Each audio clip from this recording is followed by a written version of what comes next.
Good morning, everyone. You responded, thank you. My name is Agnes Bundy Scanlan, and I'm the trustee chair of the Inauguration Steering Committee. On behalf of the Smith College, thank you. Thank you. On behalf of the Smith College Board of Trustees and our chair, Betty Eviard, it is my privilege to welcome you this morning for the first event of the Inauguration Day. This long-awaited day on which we celebrate the appointment of our next president, the 11th president of Smith College, Kathleen McCartney.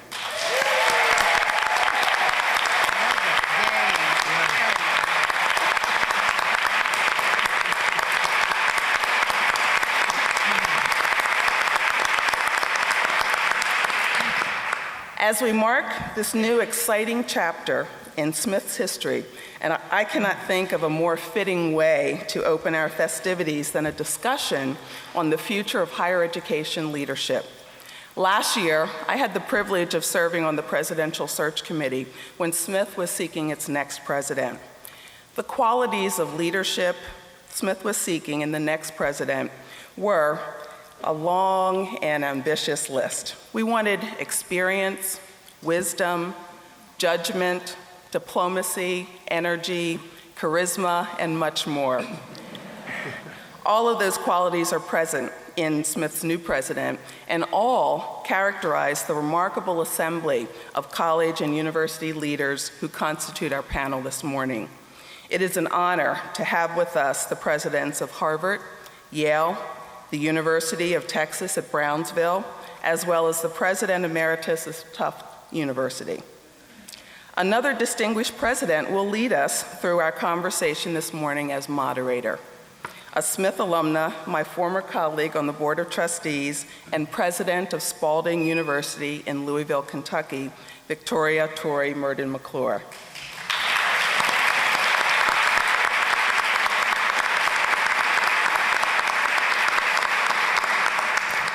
Tori is known to the Smith community in so many ways. As a colleague, as a friend, an explorer, an author.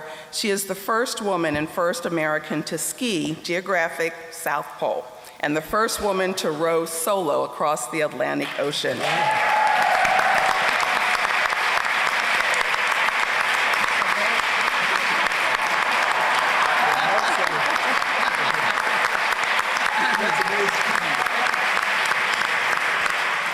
I can think of no better guide for us this morning as we explore higher education, so I'll turn the program over to Tori.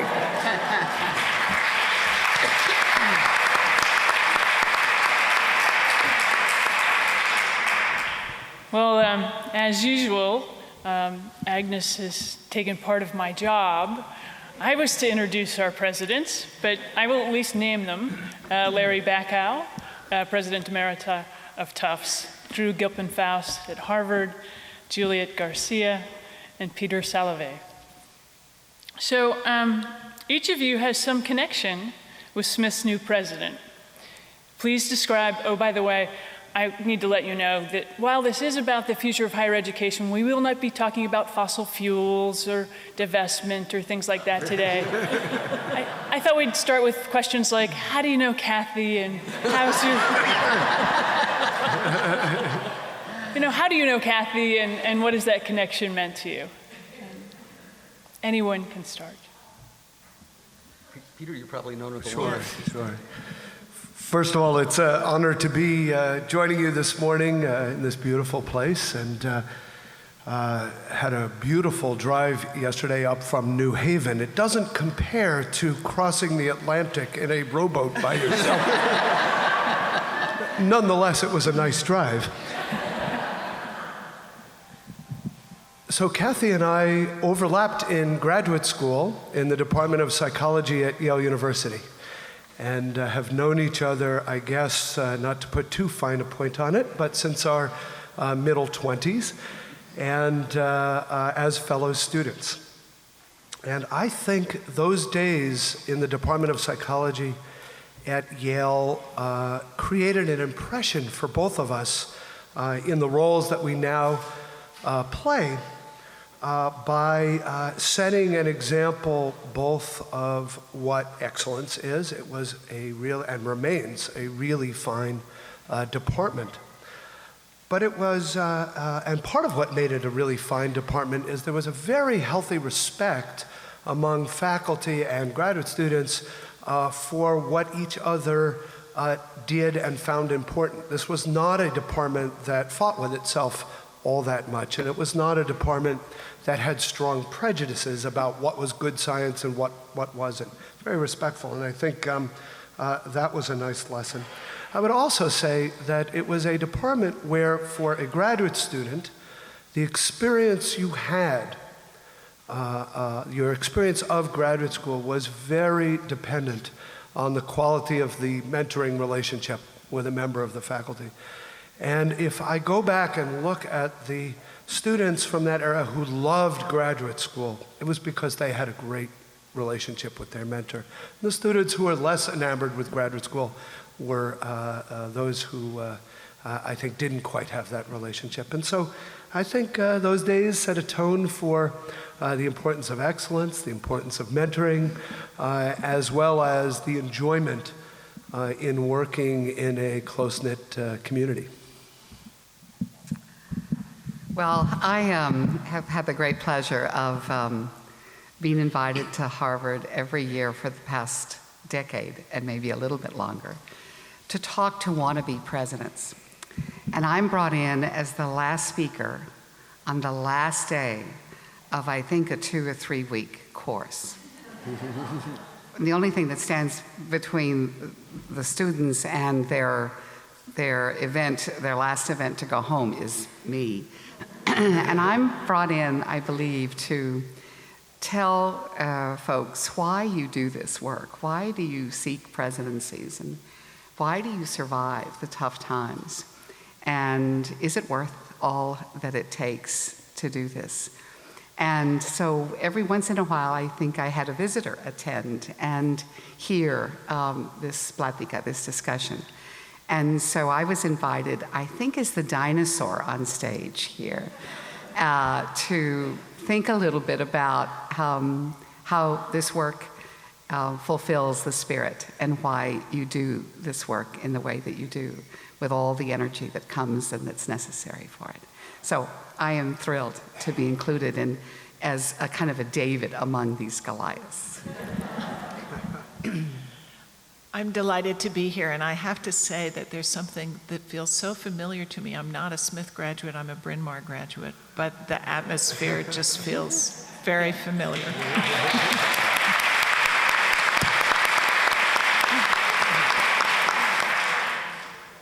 I met Kathy when I was the dean of the Radcliffe Institute at Harvard, and she had just become the academic dean in the School of Education. And I have this memory of meeting her in the front hall of the house in which I now live. We were at a reception at the president's house, and I was introduced to her, and I thought, what a nice person. I'd like to get to know her better. Well, I got that opportunity.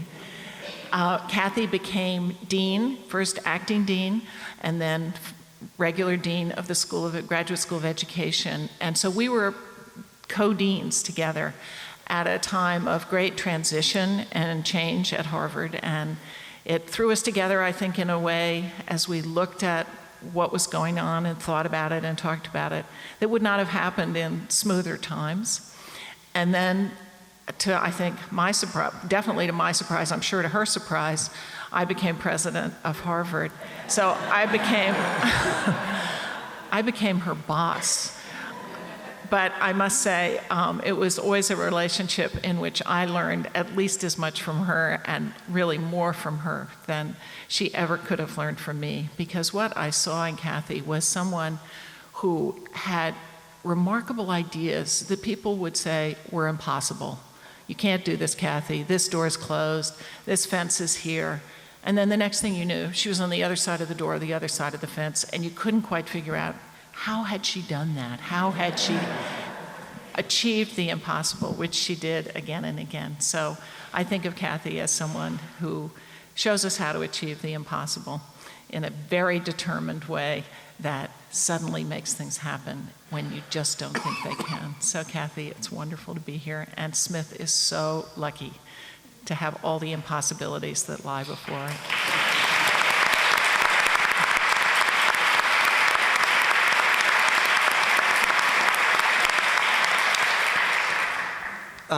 First, let me say congratulations to Smith. What a spectacular choice. I mean, just, you guys could not have done better. And I have to note, I think when Bill Clinton was running for president, he said, you buy one, you get the second one for free, and Bill Hagen is just going to be fabulous for Smith. I actually got to know Kathy also teaching, I think, in the same program Juliet did. And she had just been named the acting dean of the Graduate School of Education at Harvard, and she was sitting in the back of the class that I was teaching in, and afterwards came up and introduced herself as a proud Tufts alumna. And we went back to our office and had an interesting chat about higher education leadership and deaning and how you try and make these extraordinary institutions even better. And I said, wow, this is a really smart person. And so I recruited her to the Tufts board. It wasn't my choice, but I was not without influence. I suggested to others, there's this really smart person sitting down the road who's a Tufts alumna, who loves Tufts, who grew up in the shadow of Tufts, and I think she'd make a great trustee. So I first got to know Kathy because she became my boss as a Tufts trustee. And then we were to reverse the roles, because when I stepped down as president of Tufts, I joined the faculty at the Ed School at Harvard, and then Kathy was my boss. And so I got to see her really up close and personal as this person who was making the impossible happen. And then we decided to reverse the roles one more time, because I joined the Harvard Corporation and I became her boss again.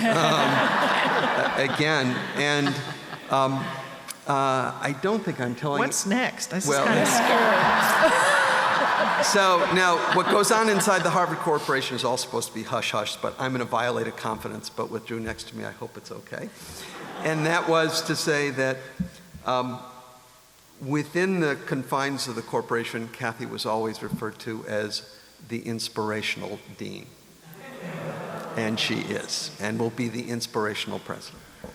Thank you.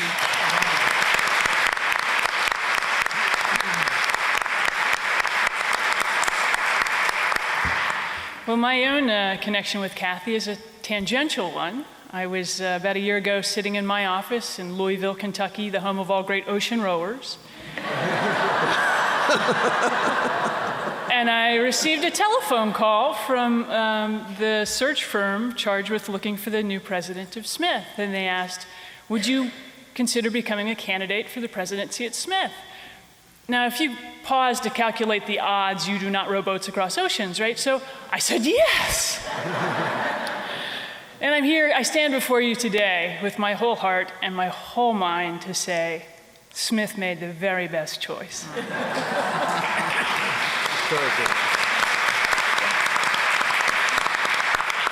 However, because I am a competitive person, and because we're standing so close to the athletic facilities, I just want to talk a little smack. I am so proud that Smith College has not gone the way of Wellesley. They do not choose alums over choosing the very best person for the job.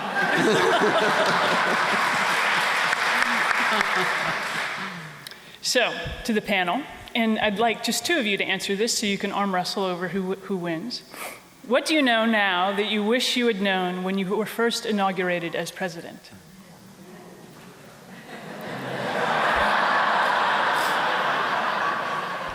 You've had a week. Yeah, no.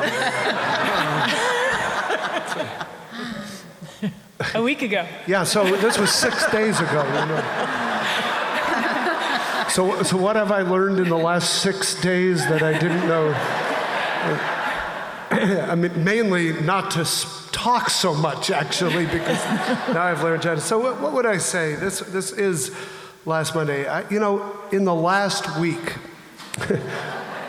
what has occurred to me is, and we were talking about this in the green room before we came out, just how important the relationship is with the people around you.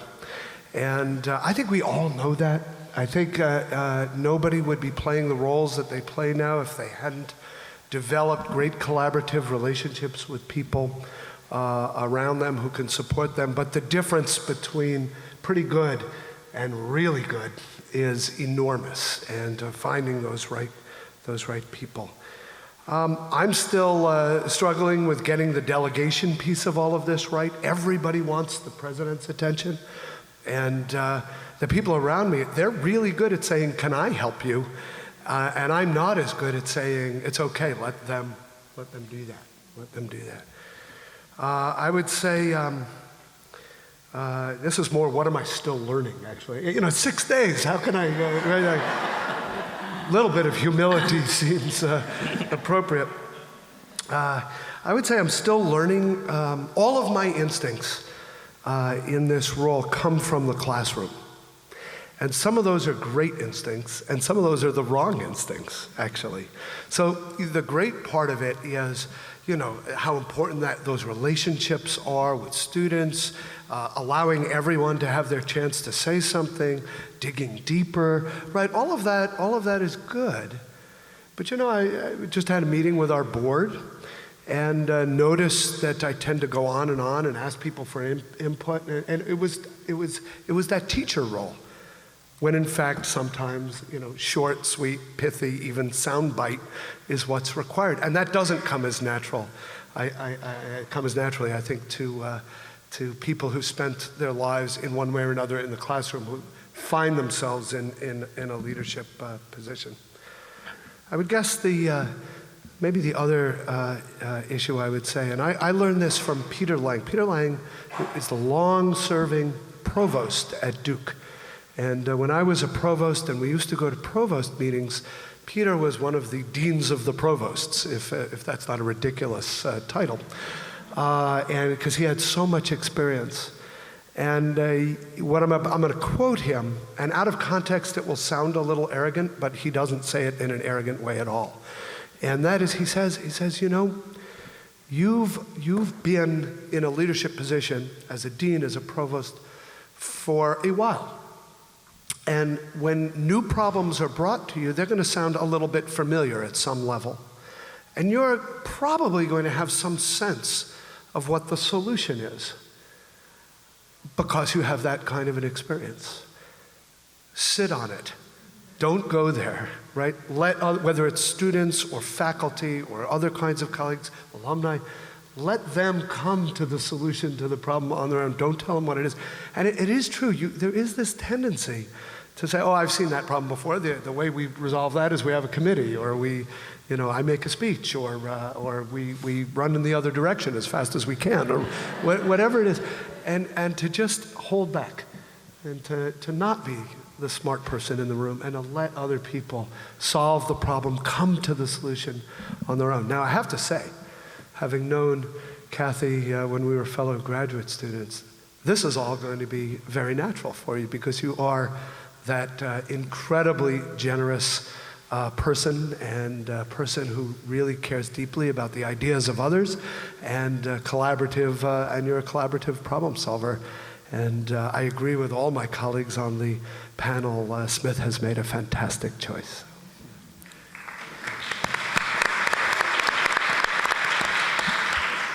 I have a thought on this one, did you want to say?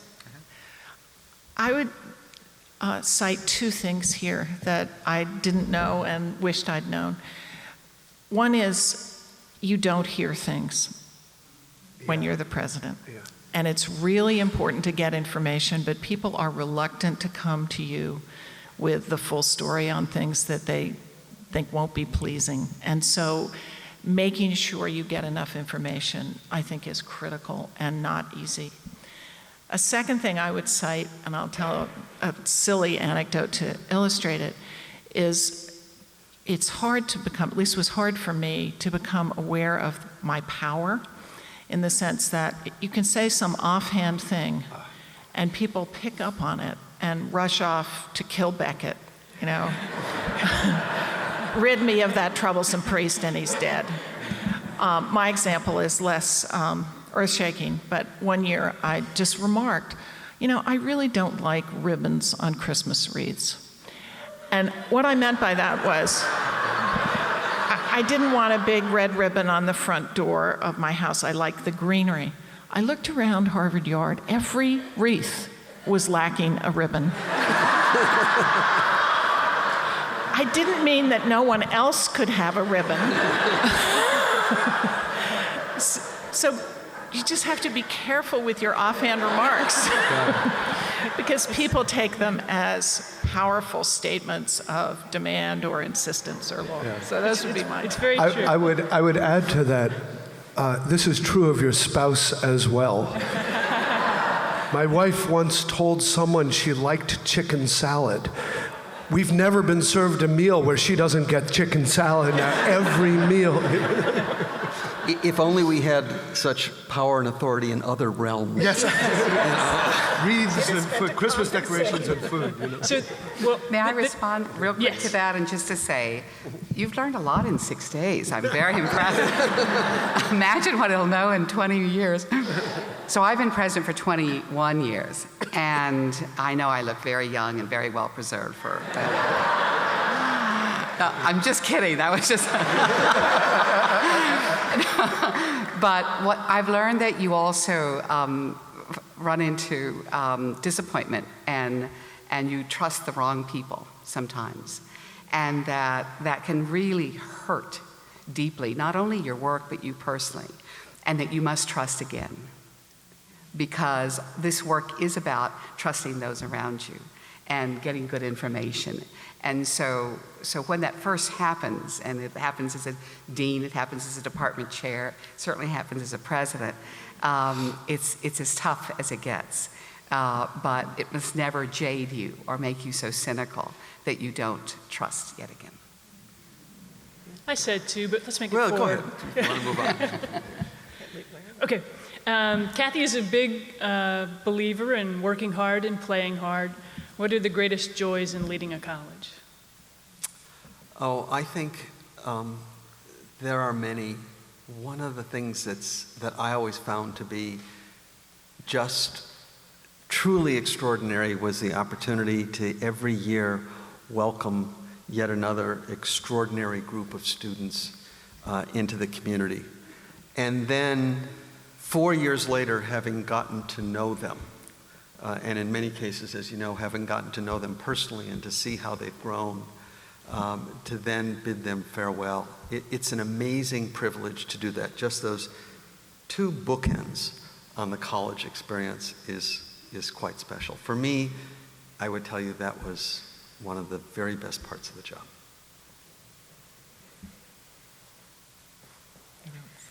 Okay, so the biggest joy for me is watching someone, not only 4 years, but 10 years, 15 years out.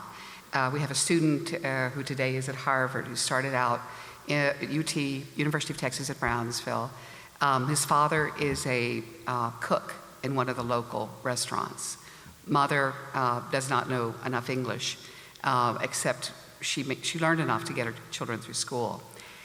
Started out with a degree in biomedicine at UT Brownsville, is now at Harvard, working on his doctorate in genetic research. When he left us, I was worried he wouldn't withstand the cold, and bought him a coat because I just knew it was so cold in Boston. And so now he came to visit me a few weeks ago, and here's now this young man, so confident, so smart, and had heard a lecture from a scientist from Japan who described some sort of new experiment they were doing with the genome, and he said, that's my contribution. That's what I will do with my life. So one of those, and it sometimes comes very delayed, and when it comes, you just grab it and hold on to it because it's worth everything.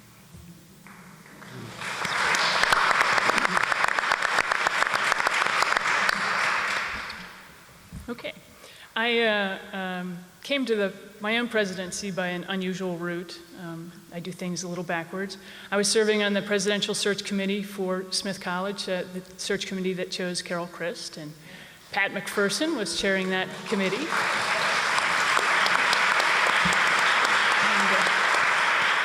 And I was a very young, innocent, impressionable young trustee, and I ended up in the lounge at Bradley with Pat, who took pity on me because I had about a 5-hour layover, and she thought I could, benefit from a cushioned chair. So she invited me into the lounge with her, and I was enjoying the chair. And she looked at me and she said, "Have you ever thought about becoming a college or university president?" And I went, and I babbled incoherently for a while about how I was completely unsuited and whatnot. And then she set the trap, and she said, "Well, it's not for everyone. It really is quite difficult."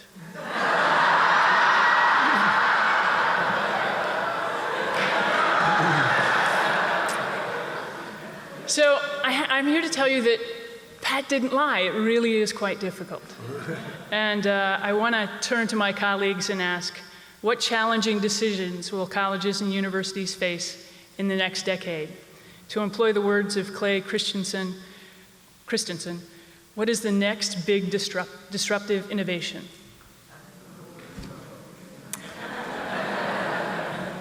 So I think all of us are wrestling with probably the same challenges, regardless of institution. And that is that all of the major traditional revenue sources for colleges and universities are under pressure, whether or not it's tuition, gifts for current use, income on our endowment, federal research support, direct support from the states for our state institutions. All of those are under pressure, and so I think all of us face, a real dilemma in terms of how do we preserve these great institutions, how do we continue to offer the next generation opportunity as it was offered to us, because I do think that our nation's colleges and universities truly represent sort of the pathway to the American dream, but at the same time trying to ensure that we are fiscally responsible and ultimately bend the cost curve in higher education. That's the big challenge for all of us, because if we fail to do that, if we fail to figure out a way to keep higher education affordable, not only will we deny access, but we also risk ultimately public support for the entire higher education enterprise. And I think that's the biggest challenge we all face. I would agree with what Larry just said, and I'll just add a few more challenges that I think are critical as well. Another is the shape of knowledge is changing. Colleges and universities in the United States are organized around an understanding of disciplines and fields that was developed in the late 19th century. We are devising all kinds of ways for our students to cross boundaries and do what we call interdisciplinary work, and that's hugely important. But do we need to rethink how we organize learning and not simply make it interdisciplinary, but make that the core of how our students and our faculty can operate? We also live in a world that's increasingly global, and what does that mean about how all of us think about our relationship to the rest of the world in terms of student movement, who's in our colleges and universities in the United States, and how we populate and structure the curriculum. And then I'll add the one that I know is on everybody's minds because it's on the front page of the paper every other day, and that's what does the digital revolution mean for how we teach and learn? And what do we mean by a residential college, a residential experience?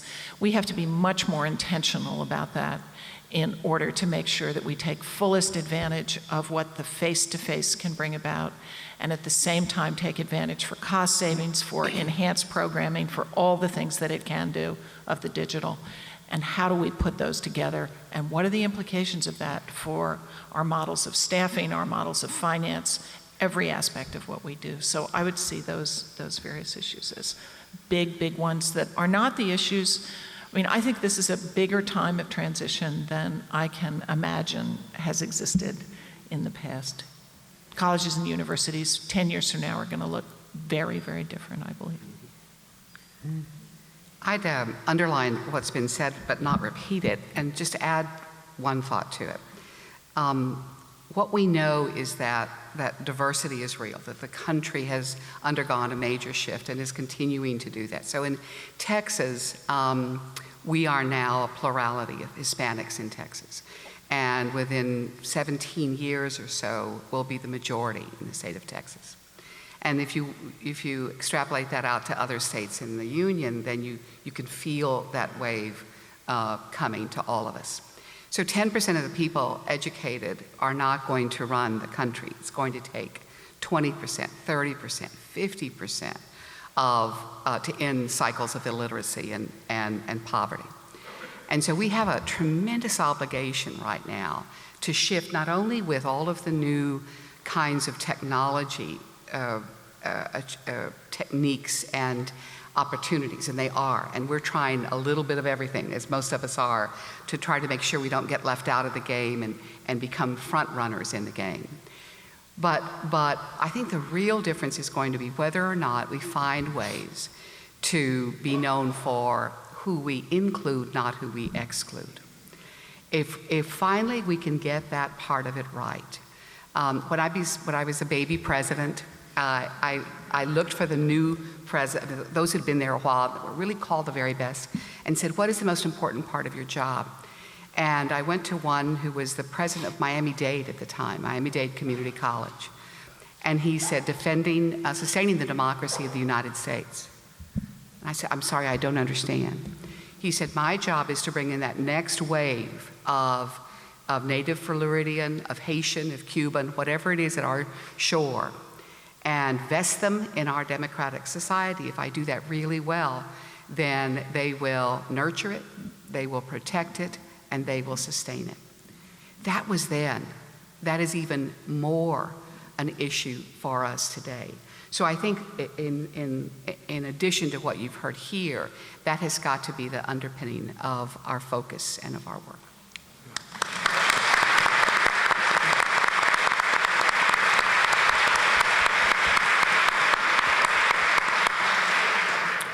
So the issues that have been raised by my colleagues are the issues. When I made my list, you have now covered them all. So let me just offer a little color commentary on each of them. I think the debate about technology, very focused on how to give the intellectual richness of all of these places away to broader audiences. That I think is great, but the use of technology to improve teaching on our home campuses, I think sometimes gets short shrift. You know, what can we do in the classroom now that we couldn't do 15 years ago? I spent so much of my life standing behind a podium, lecturing to classes, and if I'm in the classroom now, that's not how I teach. They can watch that at home on the internet. I do something different in the classroom. I think it's a better use of my time and experience as a teacher, and I think it changes the nature of the student-faculty relationship. Related to that is our students have changed. So, you know, you hear these catchphrases, but essentially our current students have not known anything other than a digital world. They were born digital, as we sometimes talk about content. And so my guess, I'm saying this as a psychologist, but my guess is they think about things in a different way. Maybe their brains are even a little different. And I think we're going to have to recognize that in an institution of higher learning. The financial challenges are really as Larry stated them. And I think it requires us to be far more planful, think in longer term chunks, be more strategic than we ever used to be. There was always a little bit, nobody ever would say it out loud, but I think in all of our institutions at some level, we always felt that in difficult times, something would happen to straighten out our budget difficulties. The endowment would return more than you expected in a state university, maybe the state would come through with some initiative. A big gift would fall out of the sky. Who knew, right? Who knew? And I just think thinking magically about finances is just not going to work. It's going to be difficult and challenging, no matter what your model is from here on out. The diversity of student bodies, which Juliet certainly spoke about passionately, and I think we all applauded her statement for good reason, has associated with it the fact that students now come to Smith or to any of these universities from with far different high school experiences than ever before. And how do we adapt to that? How do we make sure that they get the most out of their college education? The days where you knew what had happened in their high school because they were all so homogeneously educated, that's 50 years ago. That's not today. Just a quick comment on the reorganization of the academy. It is really true. Our students are so innovative and experimental about grabbing knowledge from wherever they can find it, and have actually little patience for boundaries and disciplinary boundaries and departments and fields organized, I don't know what, on the basis of how a 19th century German university might have been organized. And they don't care about that. But others on campus, I say this as a faculty member, we care deeply about that. And so there's a disconnect, right? It's not important to our students, and it's very important often to the identity of scholars on campuses. And so how do we transcend and change and meet our students where they are? If I could add just one more point, listening to all the things that have been said, we focused, I think, on the challenges that we have all faced in these jobs and that tend to get people look to us to solve. But I think there's another one that all of us are dealing with, which I think really represents a challenge for colleges and universities and the entire community. The kinds of changes that we're talking about are being brought upon us by the world around us that has changed and continues to change, and that changes at an ever more rapid rate. And our collegial traditions of decision-making in colleges and universities tend not to be swift in responding to change. And I think that it's going to put pressure on institutions to figure out how to act and respond nimbly. And so this is, I think, a challenge not just for the people who lead a great institution like this one, but rather for all of us as we think about how do we collectively respond to some of these challenges, which require the response of faculty and administration working together, students and staff members, because what we don't want to have happen is to put at risk our collegial traditions. So the response should not mean less collegiality. It means how do we, as a collegial institution, respond more nimbly? Because in many cases, to not decide is to decide. And we can't afford to let that happen. So you've all posed and answered my following questions. One of the things I admire about Kathy is the choice for the presidency at Smith, is her commitment to social justice and citizenship, someone who truly is committed to walking the talk. In a rapidly changing world where the academy is famously slow to change, this is both a strength and a vulnerability. If information streams from every screen and colleges and universities are no longer the gatekeepers of knowledge, what is the essential mission or missions that will transcend such technological and social change? Or to put it more briefly, is higher education a private privilege or a public good?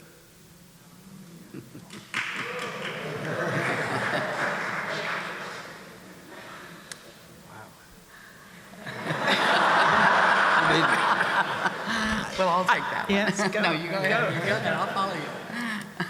I think that is a question the nation is wrestling with, and increasingly it is being seen as a private good that is, by the nation, as a private good that people undertake in order to advance their economic circumstances and their employability.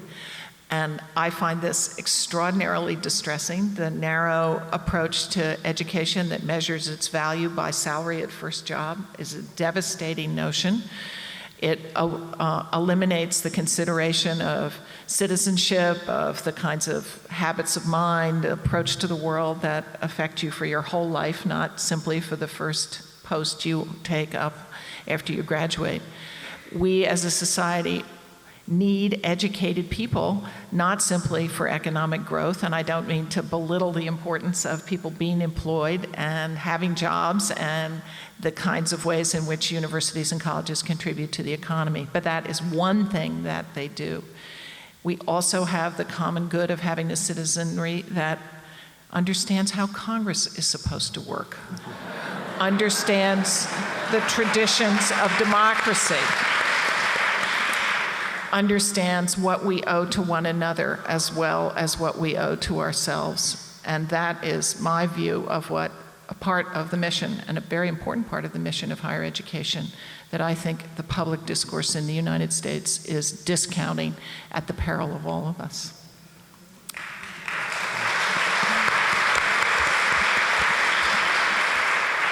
One of the failings that we have often is thinking of ourselves as the United States, as if we lived unconnected to our place in the world. And of course, all of us believe not that. But for those of us, and I'm in South Texas, on the border, a few feet from Mexico, so it is real. And it is an interface zone, a wonderful interface zone of cultures and languages and economies, and centigrade and Fahrenheit and pesos and dollars and languages. And so when we grew up there, as I did, I thought everybody did that. I thought everybody kind of knew that you weren't the center of the universe if you lived in the United States. And then if you look at the USA Today map, the weather map, it looks like there's nothing below Texas. It looks like there's an abyss, and if you step off that canyon, you'll never find yourself again. We know better. We know that we're part of the Americas, for starters, that we, and where we are, happen to be located at the epicenter of the Americas. And so we are looking at ourselves not often as we relate to the northern part of the United States only, or because everything is north of us, but also to what's below us and what role we have in that work. So we have 4 chess teams on our campus. We play Harvard, by the way, and did very well last year. We beat Princeton. I'm sorry if anybody. but my point was not to. I had to throw that in. I just had to. But the point is, we have 4 chess teams. 2 of the teams are young men and women from Latin America. So the best chess player from Peru, the best chess player from Colombia, the best chess player from Brazil. So our world is demanding that we think of the public good, not only for the United States, and I agree completely with what Drew said. We understand that it's a public good. It is good for me, but it's also good for the community. It's also good for the state and the region. So imagine if instead of saying, what are we going to do with all these Hispanics, which is often on the mind of many, imagine if you said, oh my goodness, if we just made them all biliterate and educated them, think of the advantage in the global market, not because we invented it, but we can take advantage of it. So I think it demands a real paradigm shift about the problem and turning it into a tremendous advantage in our world, and therefore an international public good.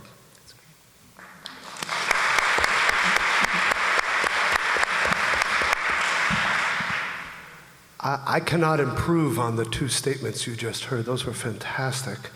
Other than to just note that I think the role of the college or university president has to evolve in ways that are consistent with this image of the purpose of higher education. And what I mean by that is I think we've gone through a period where the focus has been on the complexity of our institutions and the requirements that presidents figure out how to run them. There's nothing wrong with that, and that's a big part of the job.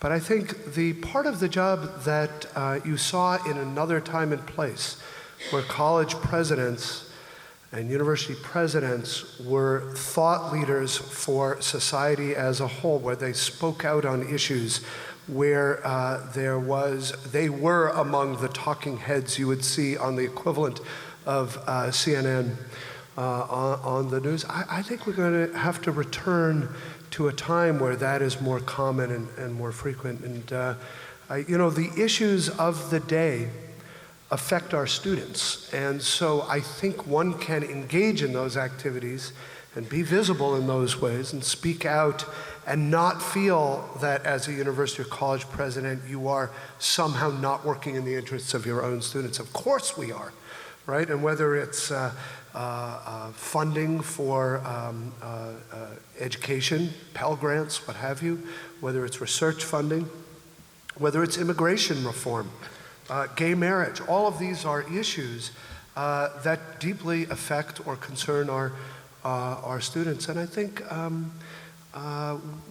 we've gone through a number of decades where I think college presidents and university presidents have worried about what it means to speak out on such issues. Would we alienate constituencies? And I think one has to be respectful and thoughtful.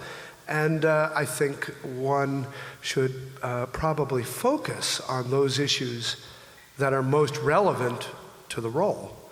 But I think we shouldn't be afraid to speak out. And I think if we don't, CNN and Fox and other news outlets are going to be filled with other people speaking out, and we all know what that's like. So. Very nice.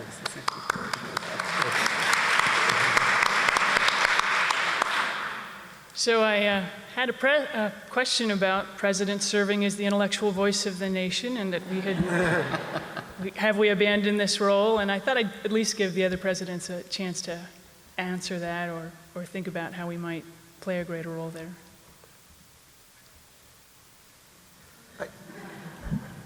One of the things which I found difficult when I became president is that people expected me to have an opinion on everything.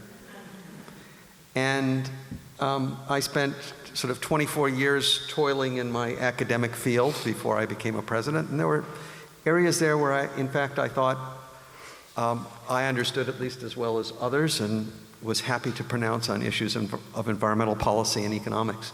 But there were other issues in which people expected me to have an opinion and to speak knowledgeally about, which quite candidly I thought I had virtually no comparative advantage. And there is this romanticized view at some point that as presidents we should have a voice and be a voice for the nation on a whole variety of things. But I also remind you that, we don't have to look that far back in time for presidents who asserted opinions on subjects. I'm talking about university presidents now, that with the benefit of hindsight, we would all say, oh my God, what were they thinking? Presidents that spoke out at times in favor of quotas at some of our institutions for certain types of groups, where they sought to limit the admission of different types. So we should not see university or college presidents as infallible. And so while I think there's an important role for us to play on the public stage, I also think there are limits to our capacity to sometimes lead the nation on issues for which we do not necessarily claim substantive subject matter expertise to begin with. I'd add another dimension to this, because Peter, I want to see what you decide to speak on and what you decide not to speak on, because I think it's true. There are certain things that matter a lot. I decided to be as noisy as possible on the DREAM Act because our students, when a delegation, soon after I became president, a delegation of undocumented students came to see me, and I was just so moved by seeing the impact on their lives of their undocumented status. And I got some criticism for that from representatives in Congress who did not agree with this position and thought I was being too political in that realm.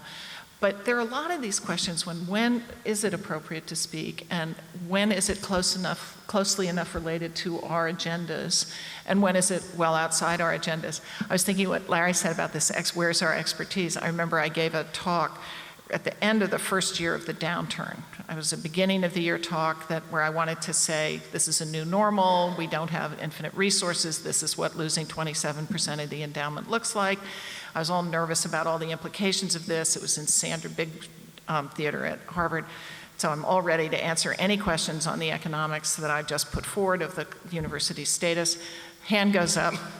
First question is, could you tell me your views on nuclear proliferation?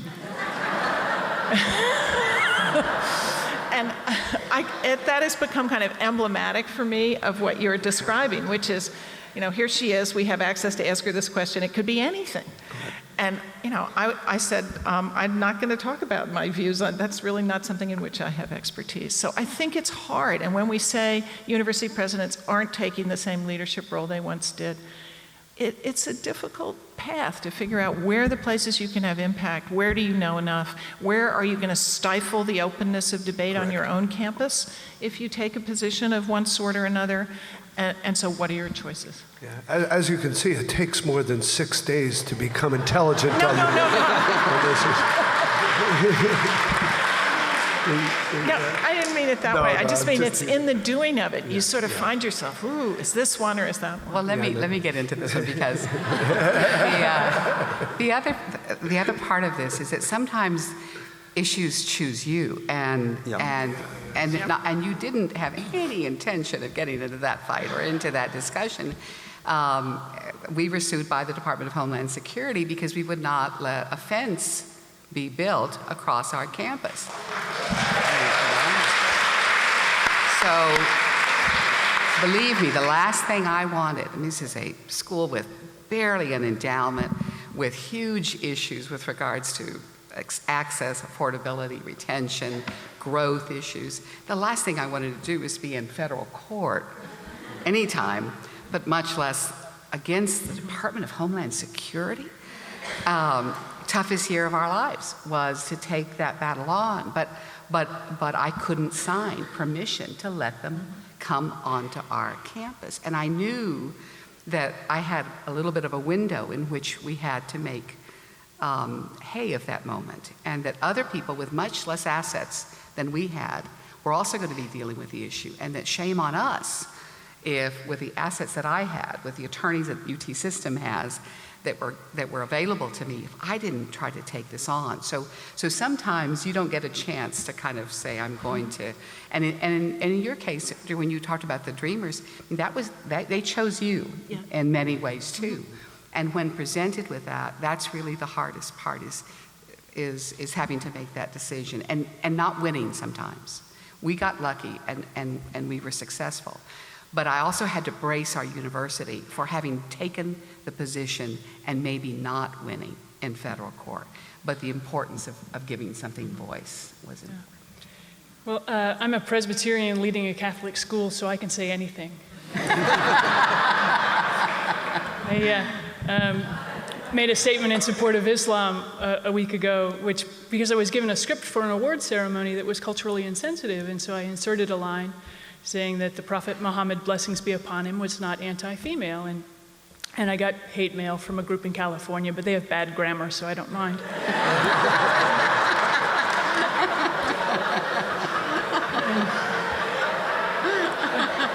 I was also in really excellent company. They don't like Henry Nouwen, they don't like Thomas Merton, and they don't like me. Yes!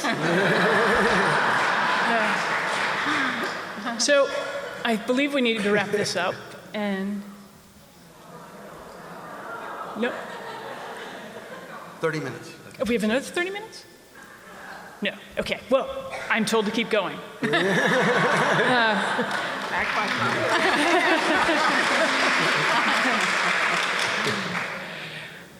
There's a lot of discussion by accrediting bodies about how do we shift from judging inputs to really looking at outputs. How do we discern whether students are really learning? And what advice do you have for our president about getting faculty to embrace the notion of producing outcomes that can be measured? Yeah.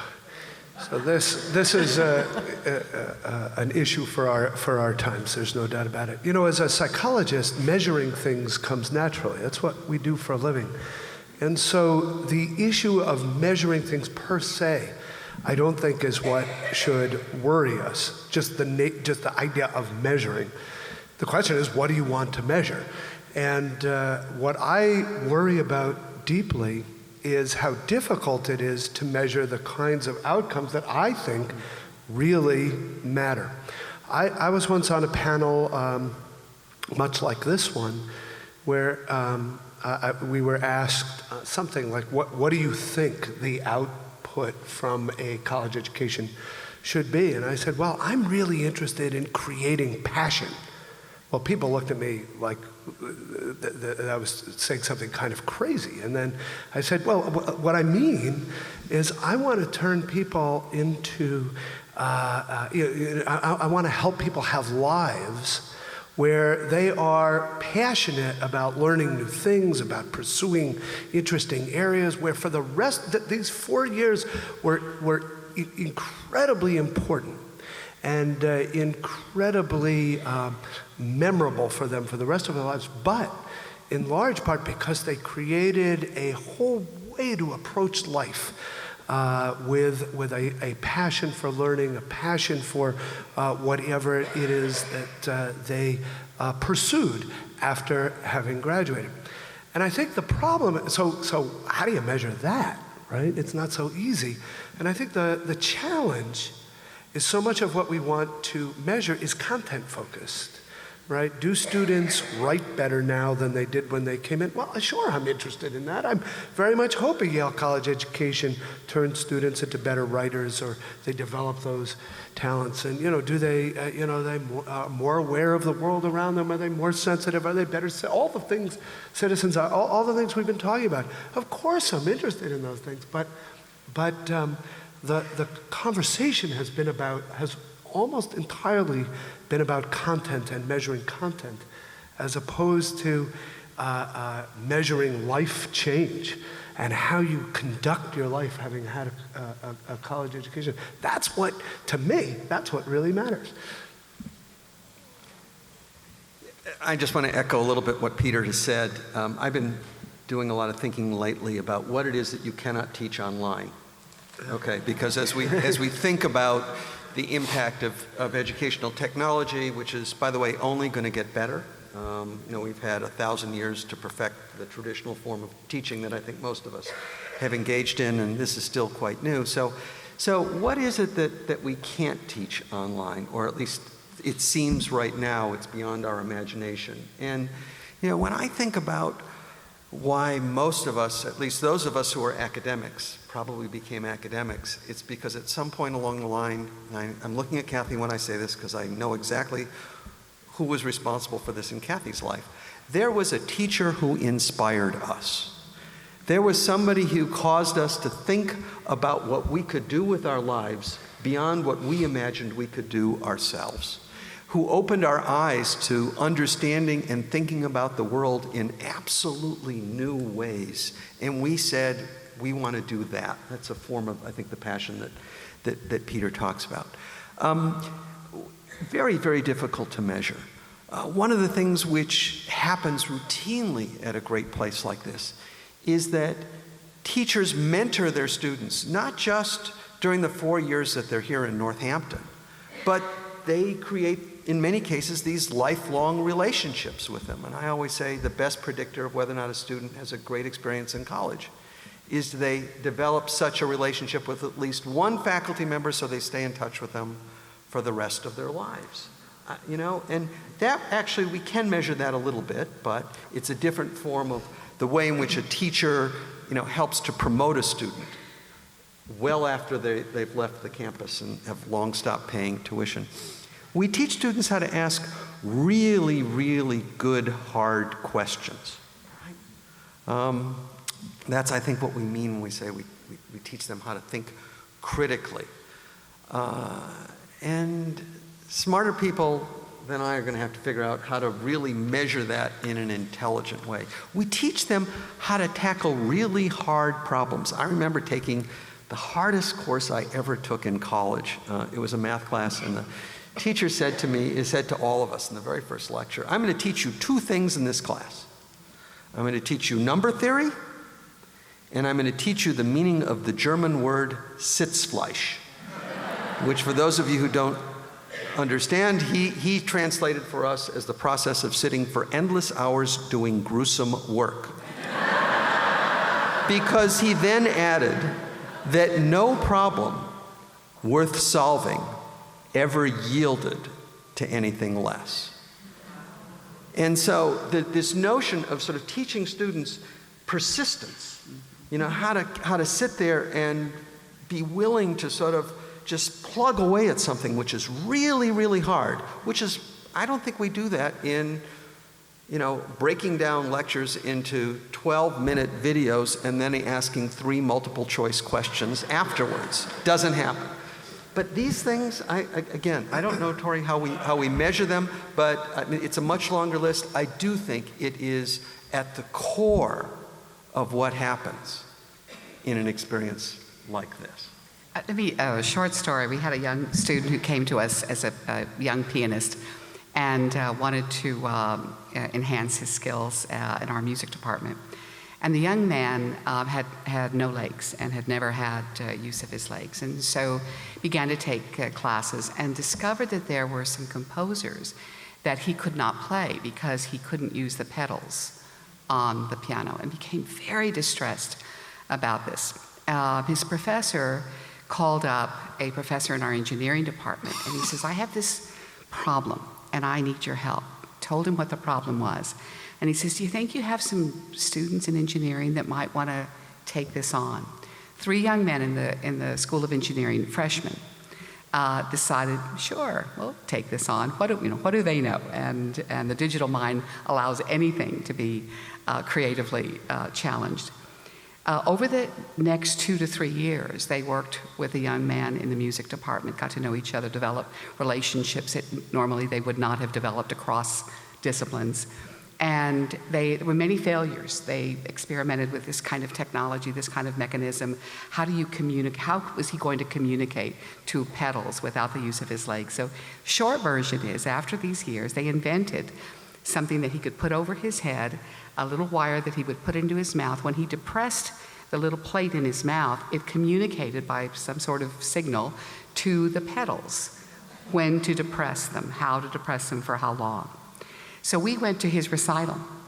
And the senior recital, as you know, in music is very difficult, and because it gets harder. So it's an hour-long, say, who comes, family, friends, 25 people. Well, that day, the Fine Arts Center was full because everybody knew what was about to happen. Young man comes out in his wheelchair, and there was kind of a gasp with the audience, because even though conceptually that there are people who struggle in life, until you see it sometimes, you don't feel it and get it completely. And so he looked at us and at the audience, and we looked at him, and then he twirled back around, aimed himself toward the one Steinway that we have on campus, aimed his way toward the Steinway, locked his wheelchair in, and began to play. And he didn't do well. And we were all just mortified for him. He was nervous. We were nervous. He got over it really quickly. And by the end of the performance, he had a little orchestra that had volunteered, professors and other folks in the community, to come and play with him the last 3 songs in his recital, and he was spectacular. How do you measure what the boys in engineering learned? They were in the audience that day. They spoke about what they tried to speak about what they had learned. The professors were crying on stage. It was a mess. Everybody was, but it was spectacular. And this young man in the wheelchair was signing autographs at the end of the performance. If we can measure that, if we can figure out how to do that, not only accelerate time to graduation and make sure that all our classrooms are used efficiently and we have space utilization models and all of that, we have to do that too. But this is what we have to be able to keep that part of the struggle and the story very, very real for our faculty and our students.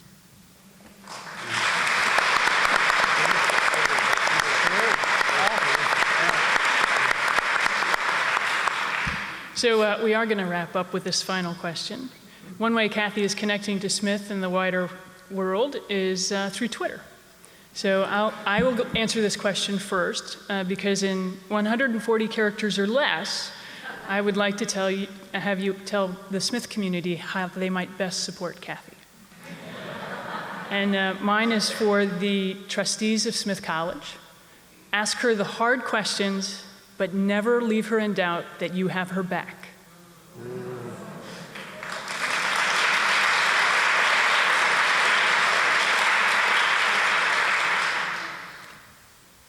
Make her problems as president your problems.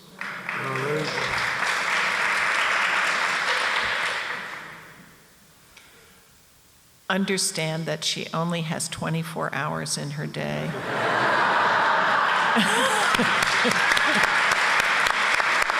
And that some of them should belong to her.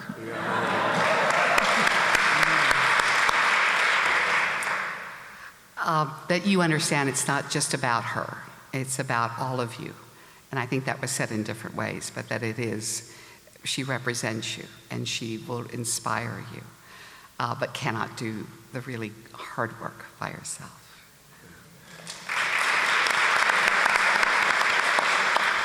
My tweet was for Kathy herself.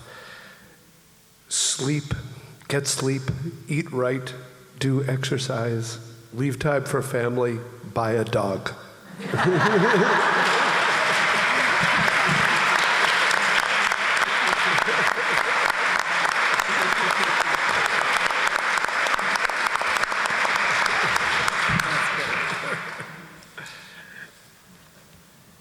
I'm thinking that we still have time. Lori Fennelson, do we have time? Oh, let's do some audience questions. Yeah. Now it gets scary. Nuclear proliferation not accepted. In the purple.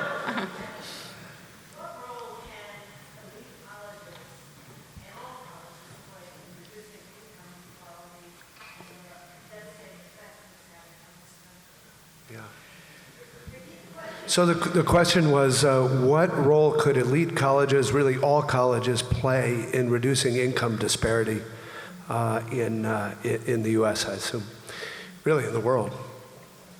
I'll just say one thing. First of all, I completely agree with Drew that the focus on how much students earn in their first jobs after graduation, I think, while not uninteresting, and again, not something you wouldn't want to measure, still, isn't a wonderful outcome to focus on when one is trying to motivate students. Having said that, there are studies showing that the disparity in family income when students enter college shrinks 5 years after they graduate. So it appears that a liberal education, in and of itself, because of the, I think, habits of mind and attitudes and skills that it encourages, really do allow for the American dream. That is, those gaps between rich and poor shrink.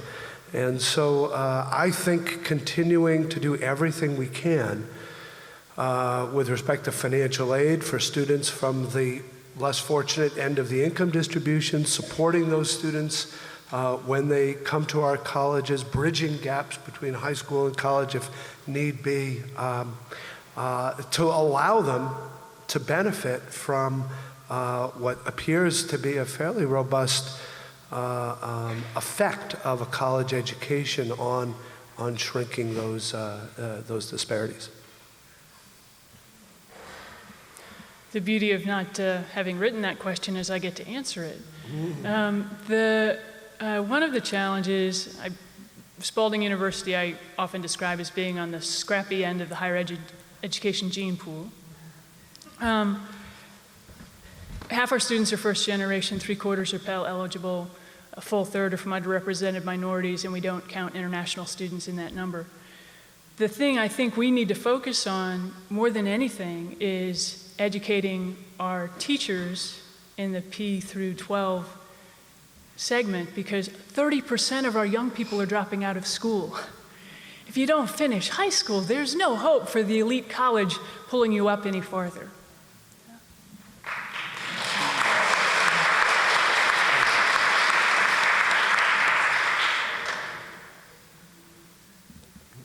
Other questions? In the green. You've given great advice to Kathy.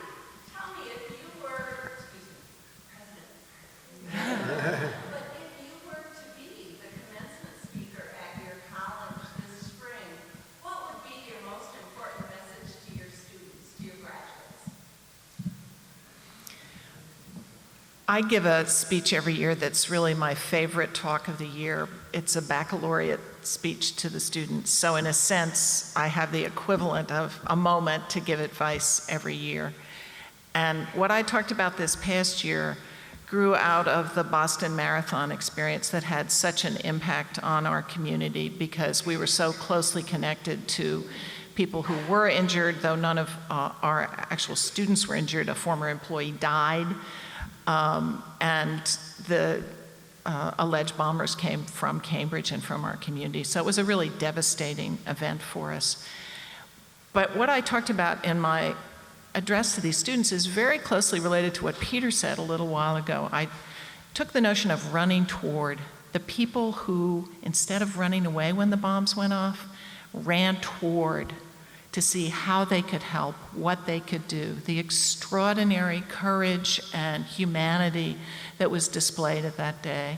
And what I said to the students was, what I wish for you is a life of running toward, a life in which you are engaged, in which you will take risk for what you believe in because there is something you care that passionately about.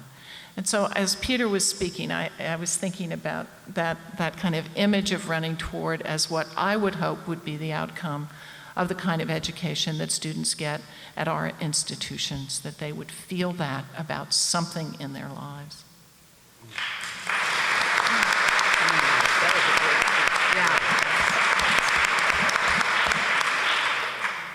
Yeah. That'd be great. Larry, who said that in order to face the disruptive forces of such things as digital technology and online education, nimbleness was called for in the academy. And the question is, are the tenure system and nimbleness mutually exclusive? So, as the only former university president sitting on the table, let me handle this one. I'm actually, I don't think they're mutually exclusive at all. I think that tenure systems are, there's this myth that they allow people to ossify in place and never have to sort of lift a finger after they get it. I mean, I've now worked on 3 college campuses, and I would tell you that my faculty colleagues continue to be motivated by a whole set of incentives, but most of which are internal in a system in which people want to make a difference in the world. They want the respect of their peers. They are anxious to influence their students. So I don't think tenure, is the issue. And that's a much longer conversation about tenure. As a practical matter, and we have one of the experts in the world sitting here in the third row, Dick Chait, who would probably tell us all that tenure is sort of going away on its own, given the degree to which many institutions are making more extensive use of contingent faculty. So I don't think that's what prevents us from being more nimble. I think that faculty members want to do their work, want to be left alone. They want people like us to make sure that the place runs, well. But they want to be engaged. They're passionate about the place. They are the place. And in some ways, our job is to enable them to do their best work. But we also, from time to time, really need their help and their attention and their engagement to help us address these issues, because if they don't think they're sufficiently involved, they're going to sort of put their hands up and say, time out, stop. We need to reconsider that big decision that that you made, quote, on our behalf. So some way we need to find a process that allows us to engage them, but to move forward decisively on a set of questions which are being forced upon us by the external world. They're not being created. These are not problems that are being created by their leaders. They're are problems that the leaders are trying to address in order to protect, in many cases, the faculty, the students, and the staff from these external forces. So, but doing that is something which we can't do alone, we have to do together. And everybody should understand, especially the faculty, that it's in the faculty's interest for this process to be decisive and nimble. Let me address, if I might, that, but specifically about not tenure so much as what's traditional on a campus, because there's so many things that would fall into that category. This weekend, there will be lots of symbolic tradition here at Smith, and you can feel it when the pride of folks that are here that are Smith graduates, and it's just a beautiful thing to watch, just so you know. It comes across very strong and very positively, and it's wonderful, it is. And I admire that so much. I was at Notre Dame a few years ago at one of their commencements, and I commented to the person sitting next to me that Notre Dame was steeped in this tradition and how it was actually envious because our university is 21 years old. And we have to create traditions all the time. And so what's good about traditions is also what's heavy about traditions, right? So the person that was sitting next to me at Notre Dame said, "You're impressed with our traditions?" And I said, "Oh, yes." And I was going on about this one and that one and how lovely it all was. And she said, "Try to change anything here." So I think that with the advantage that you have of your long tradition also presents itself a challenge. And I would expect that would be much harder in an institution, in some that have a longer life than some of us who are brand new babies in that regard. And so I think to give each other some room to honor tradition and to hold on to the best of it, but not to hold on to it just because it was tradition. It'll be one of those wonderful conundrums that I think that you will face, that all of us face in the future. Hand up in the back.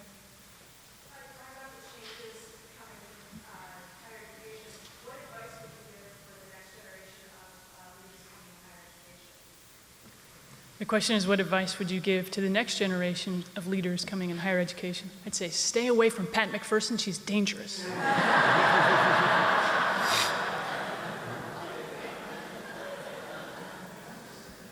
She was my freshman dean. So you asked sort of what we learned. This is an indirect response to your question that we wish we knew on day one.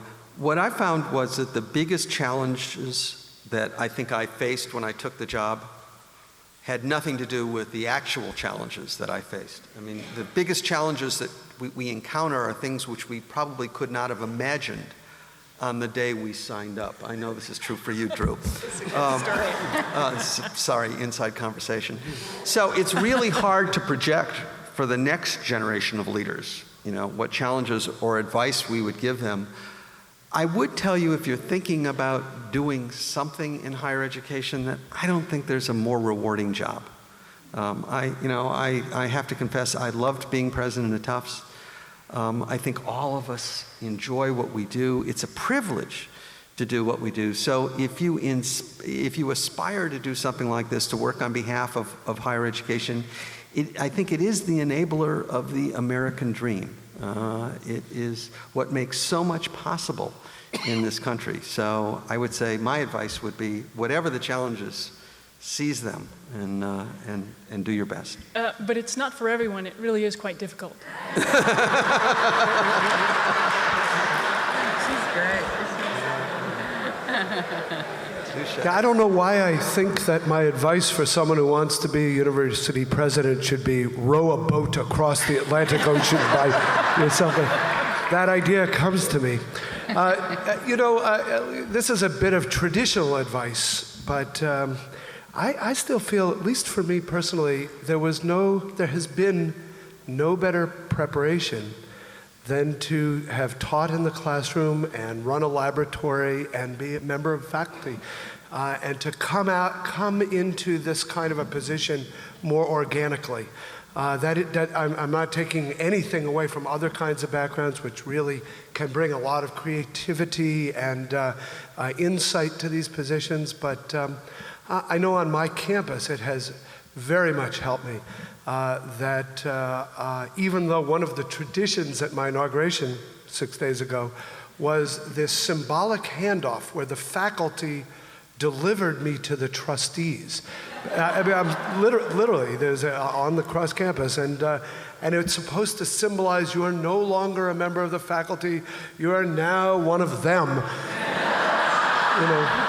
Can't tell you, the way in which this tradition sort of troubled me deeply, but I have to say that identity as a faculty member and the experience of being a faculty member and maintaining that, I think very much helps in all interactions, whether it's with faculty and students, obviously, but also with alumni and staff.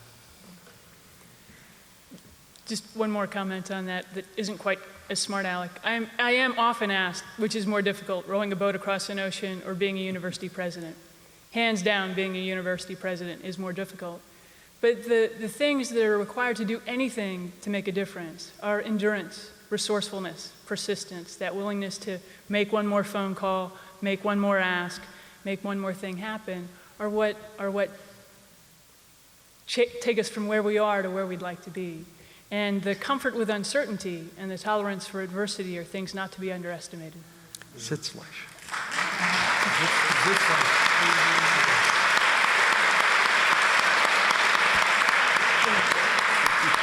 Well said. And my apologies. I thought we ended at 10, but now I see the program's right in front of me and says 10:30. Go ahead, wrap up. Yeah, I will turn it over. Okay, thank you. Thank you so much. Let's give a hand to our panelists.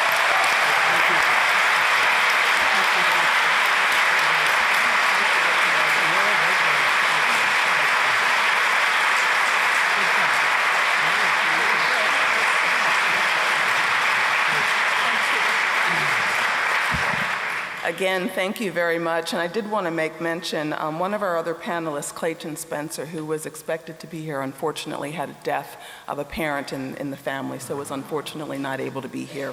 We think of that family.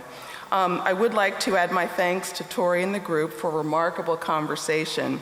We really heard a lot of insights and guidance for Kathy and the board and the Smith community in the coming decade. Things like remember the issue of the day, involve students, and don't be afraid to speak out. The importance of the relationships around you, collaboration is a key. Care about the ideas of others. Think about ways to figure out how to include, not to exclude. Recognize that the digital world has changed both the students and the classroom. And also, it's a life of running toward, take risks, and feel about that and think about that. So we've learned many things, and thank you very much for that guidance. Now, I invite you to proceed to our next panel. It's shown on your program. It's going to be a discussion of global women's leadership.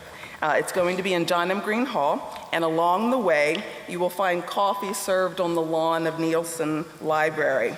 See you soon, and we thank you for being here this morning with us.